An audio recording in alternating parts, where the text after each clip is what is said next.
Before we start this week's video, I think it's important to acknowledge it's a very strange time, and there are some things that are within our control and there are some things that are outside of our control, and one of those things is climate change. And beyond everything else, this affects all of us, and when you sail, you definitely see the effects firsthand. And I think what is important to remember is there are people right now without food and shelter in some of these islands in the Caribbean that have been affected. And one thing we can control is finding a way to help. And in this video, we talk a little bit about what we did, but there are many ways for you to also do something good with a very small donation to a donation of your choice. We won't promote any one thing. There are many to choose from, and I encourage you to find one that you're comfortable with. But it's just wanted to call that out, and I think it's important. We live on one planet, and we're going to have to work through and problem solve as the hurricane season, for example, becomes really intense this year. We're going to have to help each other.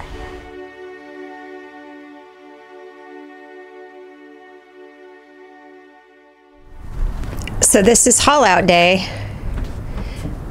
which is awesome because there's no wind. I know, I shouldn't have said it, huh? I know. But so this will be the last time we turn the engines on this season. It's weird to think about. Sadly, as the hurricane moves towards Jamaica,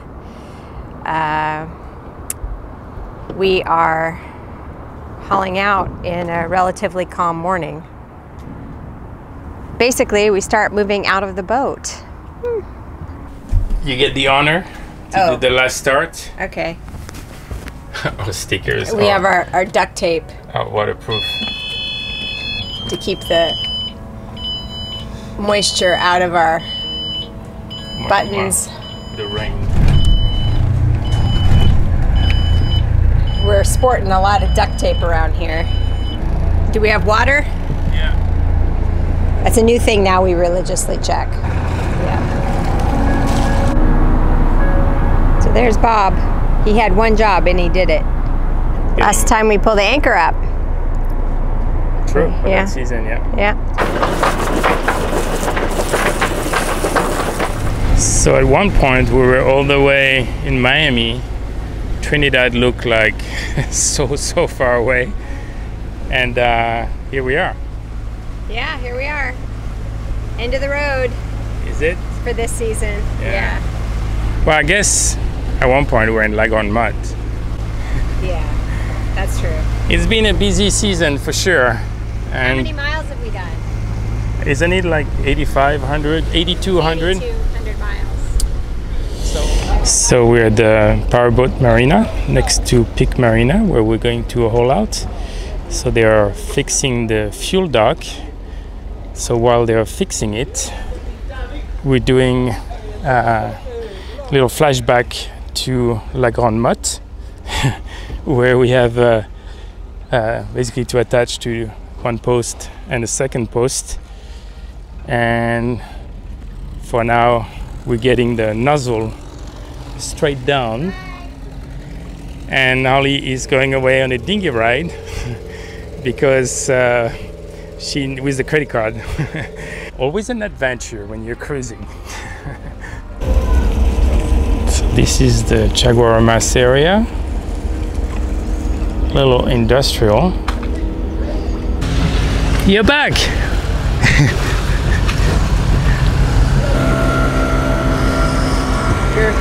Thank you.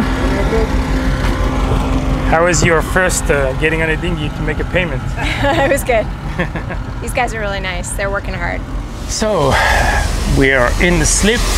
There's a boat in front of us. So it's going to take a little while. They're doing spraying the boat, which is good because once you get the boat out of the water, I need to remove the speed sensor, protect it with the straps.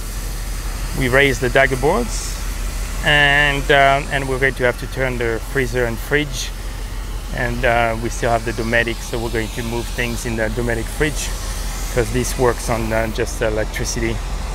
It doesn't have any cooling with a water pump. Well, that's the last time you'll do that for a while. Sexy life of being a cruiser. Get on your knees, get the rags, try to capture the water, dirty water. He's taking the speedometer out. Okay, so we're hauling out AWEN here at Peake Marina. Everybody's been super nice, and yeah, it's kind of a big relief. I mean, I'll be more relieved when it's on the blocks, but it's progress. There's also a diver in the water, which is the first time we've seen that done. Definitely seeing your boat up in the air like that is, it's always a little nerve-wracking. But these guys seem to really know what they're doing, and yeah, fingers crossed.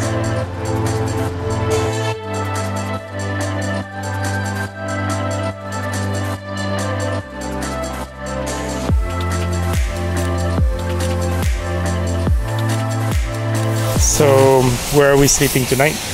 In the luxury suite. 5-star hotel? Yep. The boat yacht?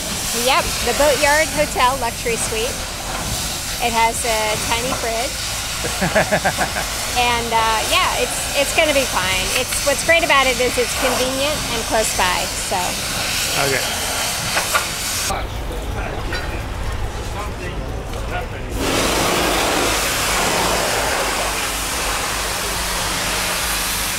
Her bottom was dirty. It's clean now. But I can see we have some work to do on the anti-fouling.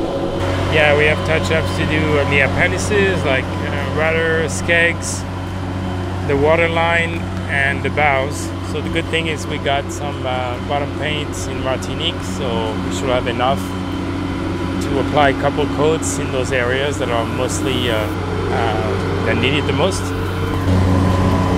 Always a little bit nerve-wracking, but I must say they are very, very professional, and so it always feels better, but I should probably not say too much before we are settled. So it looks like this is our spot. We don't know if it's a permanent spot or a temporary spot because they're opening another part to the boatyard because everything's so full. So there it is. We think the final resting spot, maybe. Is it? I don't know. I don't know, we'll find out. Yeah. So we were all settled in this spot, but then they decided to move us, and for good reason. This is a working boatyard, and we're actually going to be storing and not doing a ton of work.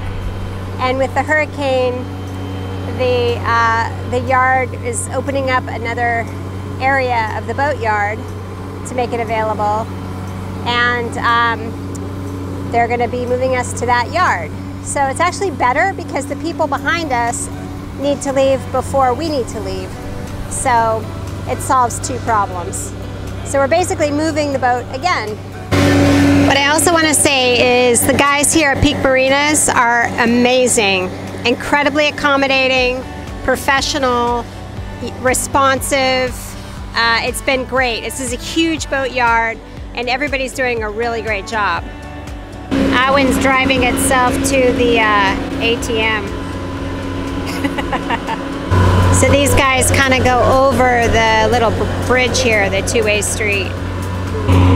Okay, that looks like the premier spot where AWEN's gonna be. This whole thing was completely empty this morning, but they started filling it, so we're not the only boat here yet, and I imagine this whole yard will be pretty full. But that's a pretty decent spot. So we got moved to this new spot, and we got strapped in. So part of our insurance requirement is that we get the boat strapped. So they've got these concrete blocks to strap all the boats down. Our boat's pretty light, so this is an important thing for us. I want to point out this guy here in the beige with the baseball cap.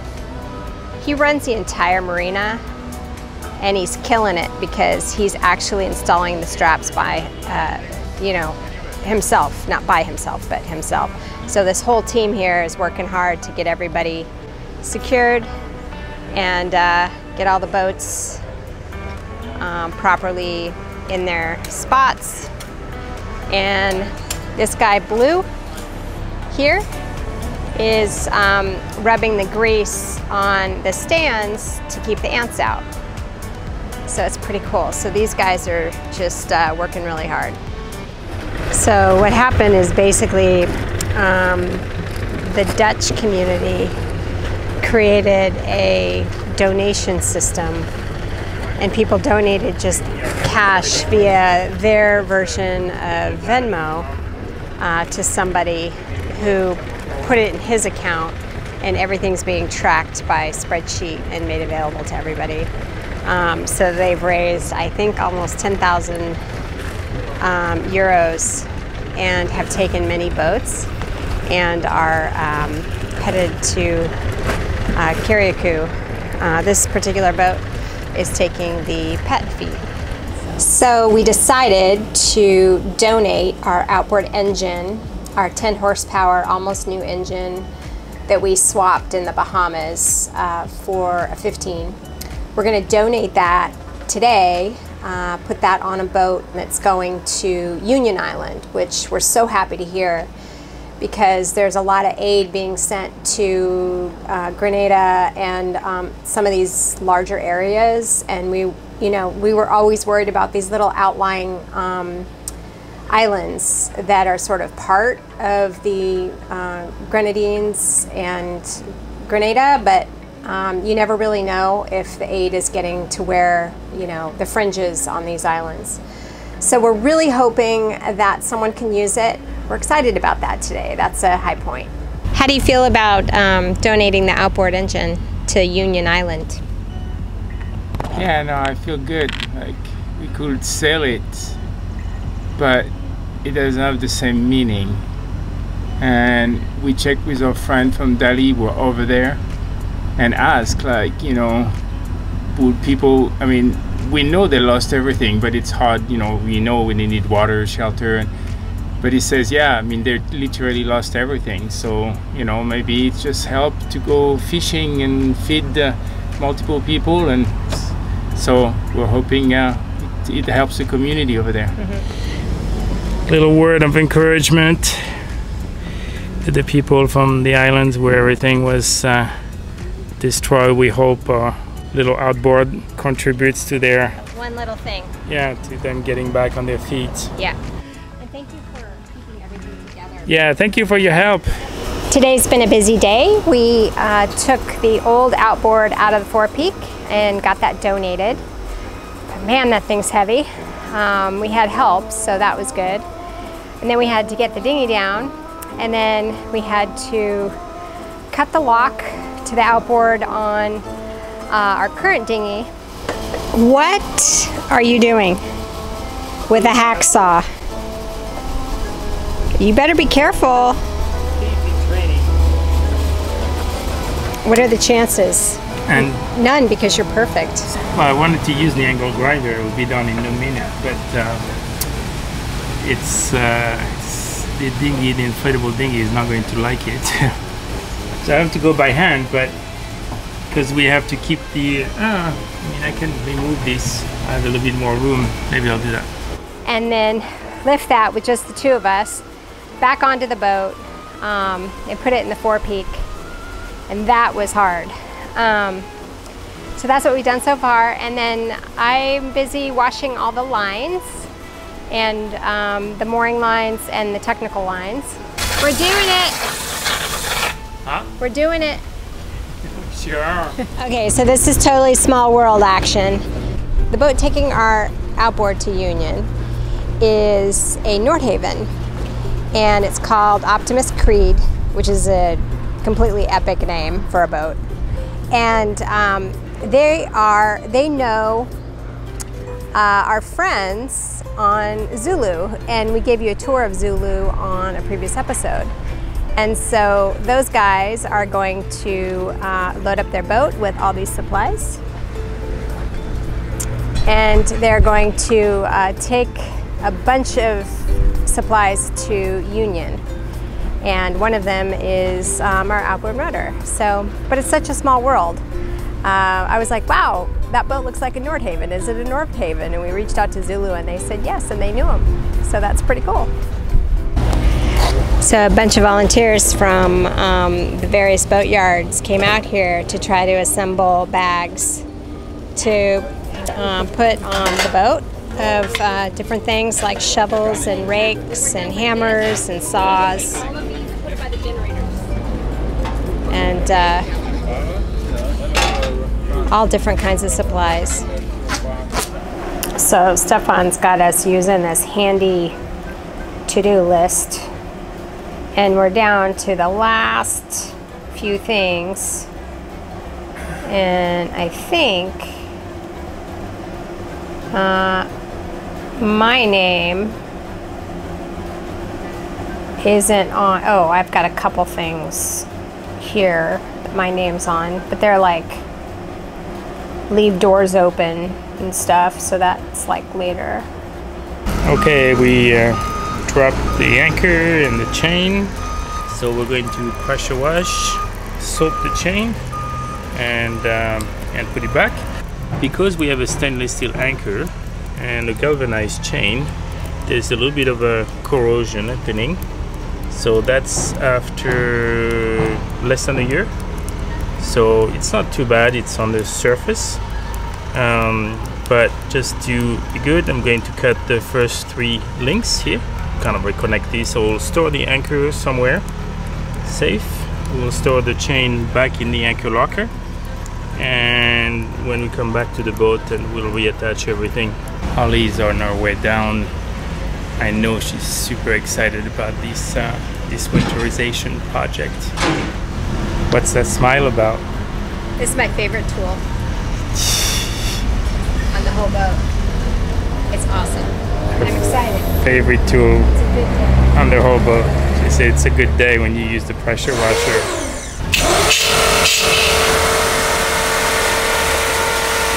So this one little piece It's stuck in there.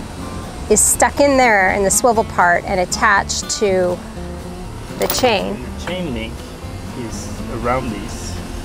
So basically your whole boat anchoring system depends on that piece And it's having integrity. And it's not even a solid piece because there's the hole. So right now it's a little rusty because of the galvanized chain and stainless steel, so we'll clean that up. But yeah, this is just holding it in place, but that's basically probably, I don't know, I guess Probably the most important part of your anchoring system is this little piece with a hole in it.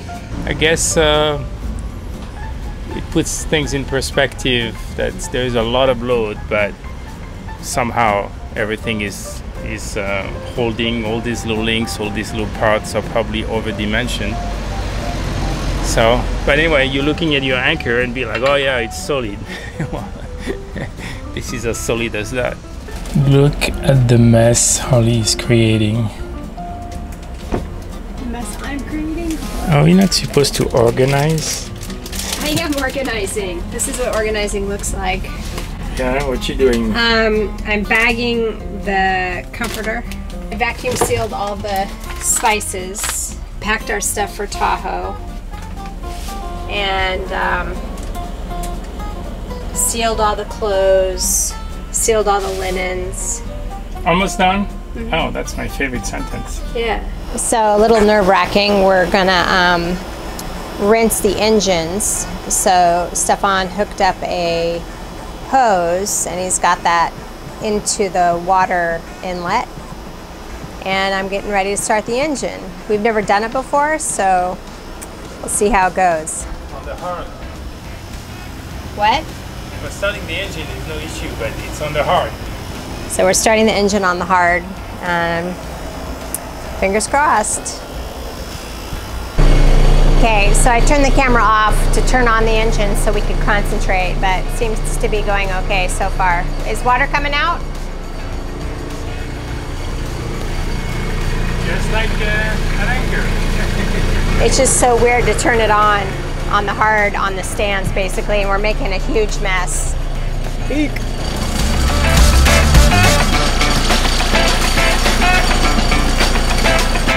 Okay, I'm gonna push the button. And then 5 seconds. 3, 4, 5, start.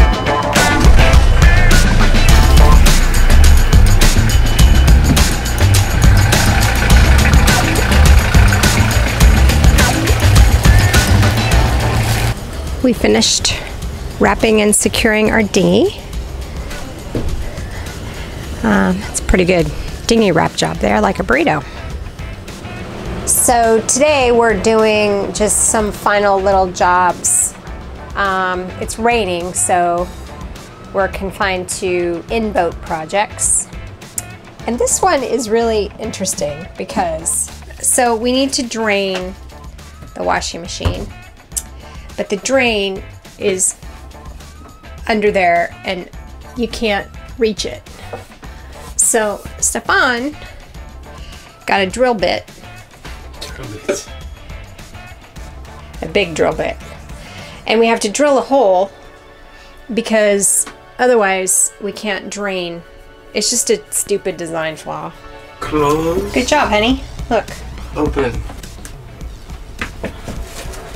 Good job, you did it. So we should talk about our plans since we're done. Do we look done? No, we don't look done at all. Like, are we done? Almost done. We'll be. Well, I leave tomorrow morning at 4 a.m. So. I leave tomorrow night at 8 p.m. So you've got a day of being done. Now, getting more done. By the time I leave tomorrow, yeah, we'll still be almost done. Yeah. Now, at the macro level, we're done. Of course, there is a lot of stuff you're letting me clean up. Put away stuff. So a lot of people have been asking us what our plans are, and even though we're not going to be on the boat, so we're going to be heading back to Lake Tahoe, which is where our home is, and we're excited to spend some time with family, our kids, and seeing our parents. At least for me, your parents are in France, and you know, focusing on some other projects. I wrote a book and published it, and I need to do some stuff for that, and some other kind of professionally oriented things. And you're keeping busy because you're building a little oh no, I'm relaxing. I'll be you'll find me by the beach on Lake Tahoe, so since Holly is busy, you can find me on the beach and we'll go hiking and stuff. Now I'm surprised not too many people know about this application Notion, which I use to run everything in our life and for the boat. And so I plan to release, for example, the winterization list. We have a much better tool than a spreadsheet. So I'll be doing this, but also we use Notion to run everything in our lives and for the boats. And so the idea is to do something a little bit more integrated, like an application that also we can release later. So that's a little pet project. The other thing we want to do is do a 1-year boat review of our boat and what we like, what we would have changed, pleasant surprises, not so pleasant surprises. So keep your eyes peeled for that. So make sure you subscribe. Fair winds for now. Au revoir.